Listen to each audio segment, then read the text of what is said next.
Cody Rhodes and Roman Reigns align. Real reasons why Solo Sikoa is not the real mastermind behind the Bloodline betraying Roman Reigns. The truth about recently fired WWE Superstar Odyssey Jones' arrest. This week's WWE RAW sees a drop in viewership. Finn Balor and JD McDonagh address their lack of title defenses. The WWE ignores a major WWE RAW botch. The WWE HQ building is now for sale. Randy Orton turns on Cody Rhodes. Let's dive right in. Real reasons why Solo Sikoa is not the real mastermind behind the Bloodline betraying Roman Reigns. Roman Reigns returned to WWE at SummerSlam and attacked the Bloodline's Solo Sikoa during his undisputed WWE Championship match against Cody Rhodes. The American Nightmare took advantage of the attack and defeated Solo to retain the title. The powerful faction got revenge on Roman Reigns last month by attacking him on the August 16th episode of SmackDown. They powerbombed Reigns through the announce table, and he hasn't returned to SmackDown since. Solo Sikoa has declared himself the new tribal chief, but there are rumors that The Rock could be secretly controlling the group's actions. Here are 4 reasons why Solo Sikoa might not be the real mastermind behind the Bloodline's betrayal of Roman Reigns. Reason 1. The Rock may be disappointed with Roman Reigns after the Bloodline Rules match at WrestleMania. The Rock and Roman Reigns teamed up on Night 1 of WrestleMania 40 to defeat Cody Rhodes and Seth Rollins in a tag team match. The Rock pinned Cody, leading to a stipulation for Night 2,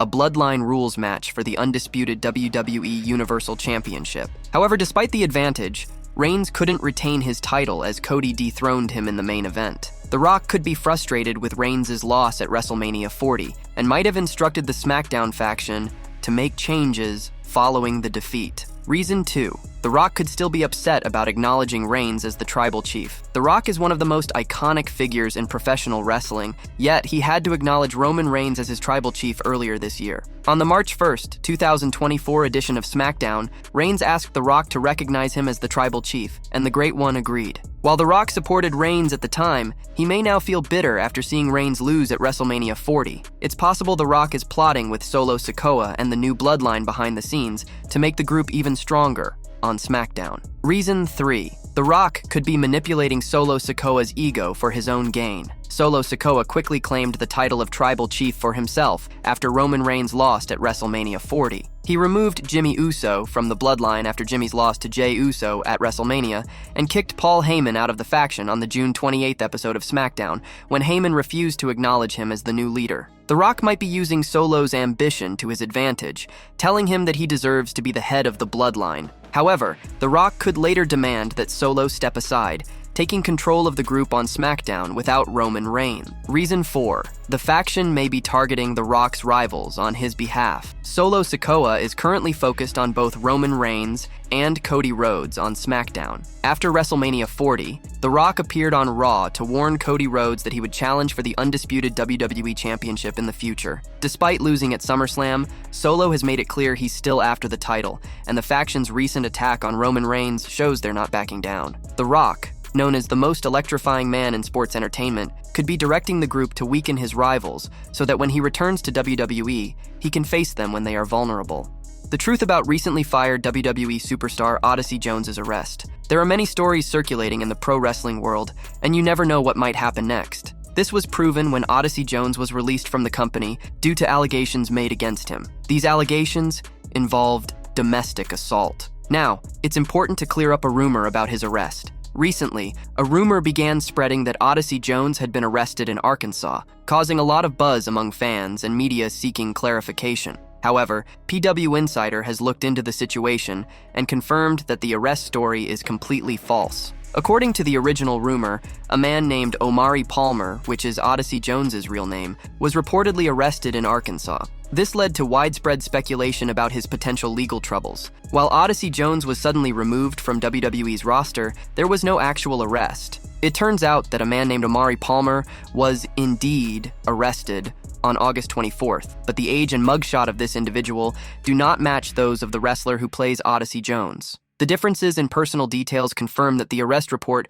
was unrelated to the professional wrestler. Even though Odyssey Jones wasn't arrested, he did lose his position with WWE. This happened at a particularly bad time for him, as he had just been involved in a storyline with Kofi Kingston and Xavier Woods, suggesting he might replace Big E as part of the New Day faction. Now, we'll never know how that storyline would have played out. For accurate updates and information regarding Odyssey Jones, it's important to rely on verified sources and official statements. We'll be here to provide all the verified updates as they come. What's your opinion on Odyssey Jones' situation? This week's WWE RAW sees a drop in viewership. Monday Night Raw, WWE's flagship show, continues to be a key focus for fans and analysts monitoring its ratings. The numbers for the September 2nd episode have been released, offering insight into the show's current performance and audience engagement. According to PW Torch, the September 2nd episode of Raw attracted 1.652 million viewers, a drop from the previous week's 1.796 million.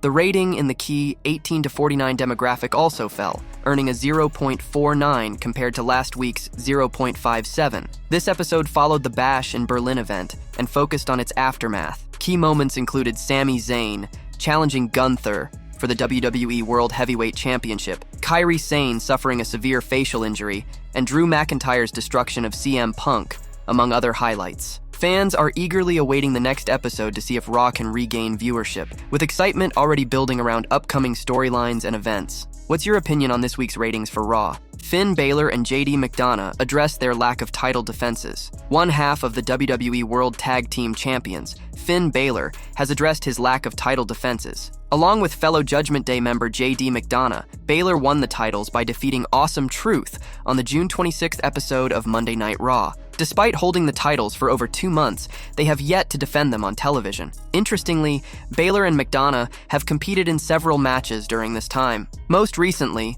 they were defeated by Damian Priest and Jey Uso in a tag team match on the September 2nd episode of Monday Night Raw. Balor recently took to his X account to comment on their lack of title defenses, sharing a picture of himself and McDonagh with the titles. He noted that they have been working smarter, not harder, during their 72 days as champions. Work smarter, not harder. 72 days, champions JD McDonagh, Balor wrote. JD McDonagh chimed in with a playful response, further teasing the fans. Has it been that long? We're killing it. Since kicking Damian Priest and Rhea Ripley out of the Judgment Day, the remaining members have insisted that the faction has no leader and that all members are equal. However, former WWE employee Tommy Carlucci has a different theory. Speaking on Behind the Turnbuckle, The Last Word, Carlucci predicted that Women's World Champion Liv Morgan would eventually take control of the Judgment Day, including Finn Balor, without him even realizing it. He highlighted Liv's intelligence and suggested that she has been quietly manipulating events within the group, even keeping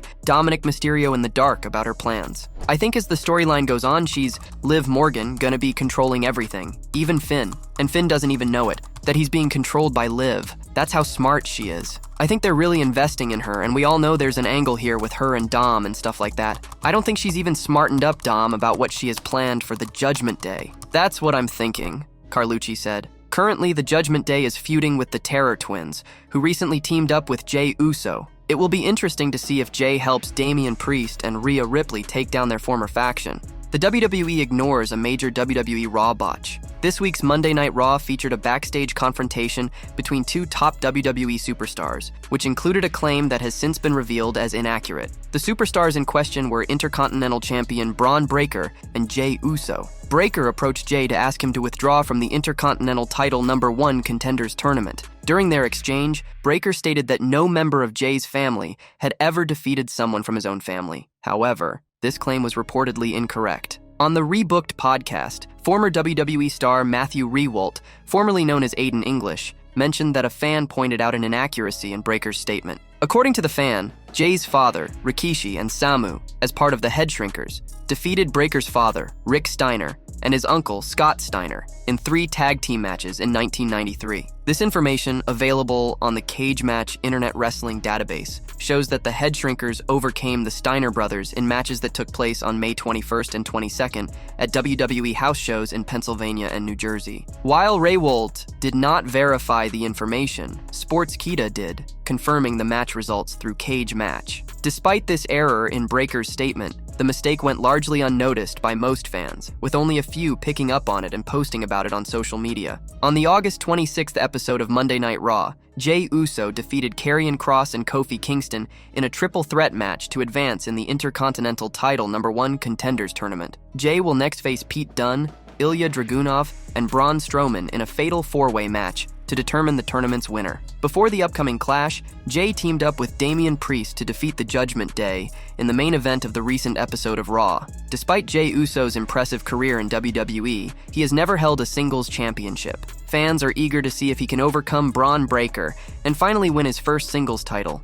The WWE HQ building is now for sale. The new era of WWE has ushered in several significant changes, including partnerships with competitors, premium live event, PLE expansions, the TKO merger, and a shift in Vince McMahon's role. Now, another notable development is taking place behind the scenes, as a historic piece of WWE's legacy is up for grabs. Titan Towers, long associated with WWE and a symbol of its rise in the 1980s and 1990s, is now being listed for sale. Located on East Main Street in Stamford, Connecticut, the building was originally constructed in 1981 and became WWE's headquarters on May 13, 1991. The 8-story, 94,248 square foot building has been featured in many iconic promos and segments over the years, giving it a nostalgic place in wrestling history. In March 2019, WWE officials announced plans to sell Titan Towers as the company was moving to a new headquarters at 677-707 Washington Boulevard in East Stamford. The new headquarters,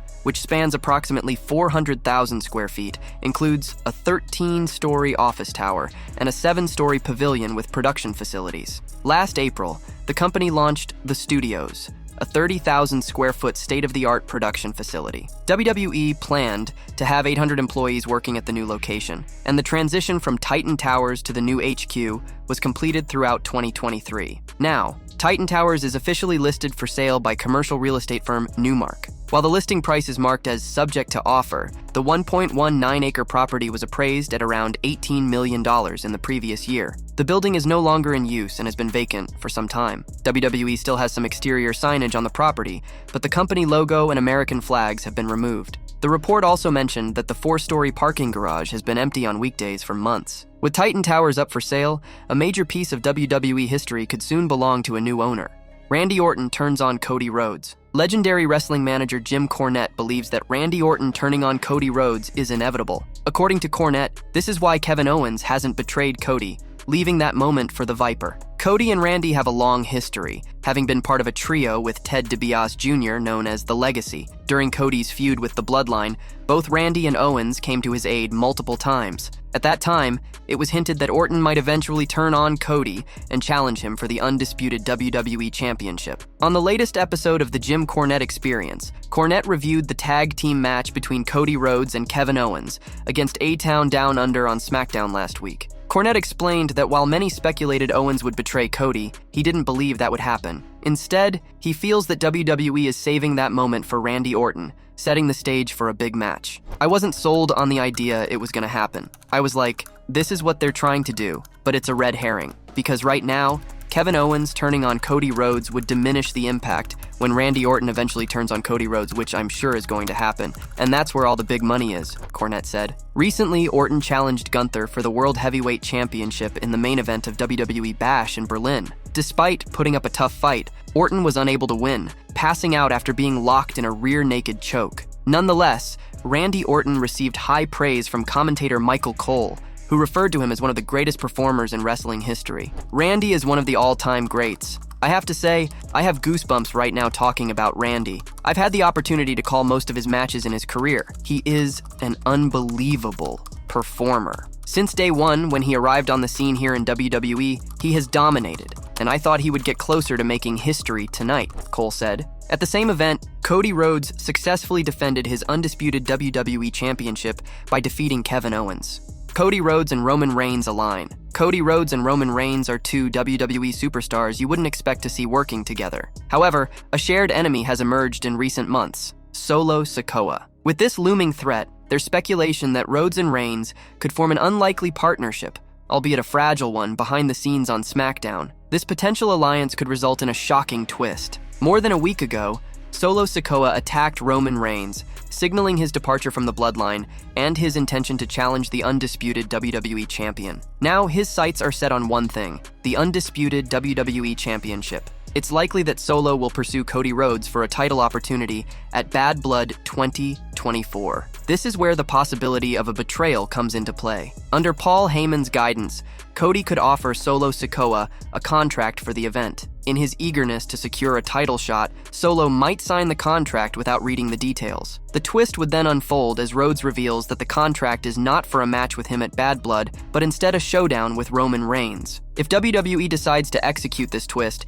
it could be a dramatic swerve, but for now, it remains speculative. Fans will have to tune in to SmackDown to see if this storyline comes to fruition. The reason Solo Sikoa and other contenders are so focused on Cody Rhodes is simple: the undisputed WWE Championship. Rhodes achieved his long-awaited victory at WrestleMania 40, completing his story and becoming the top champion in WWE. Since then, his reign has been highly successful, and as of now, he has held the title for an impressive 150 days. While that pales in comparison to Roman Reigns' historic 1,316-day reign, Cody's accomplishments are still noteworthy. Rhodes has defended his championship against several top superstars and continues to prove himself as a worthy champion. If he maintains this momentum, he could have a lengthy reign that goes down as one of the best in WWE history. Given his talent and determination, there's little doubt that Cody Rhodes is capable of leaving a lasting legacy as champion. It will be fascinating to see how far he can take this reign, and how the upcoming challenges, including a potential clash with Solo Sikoa,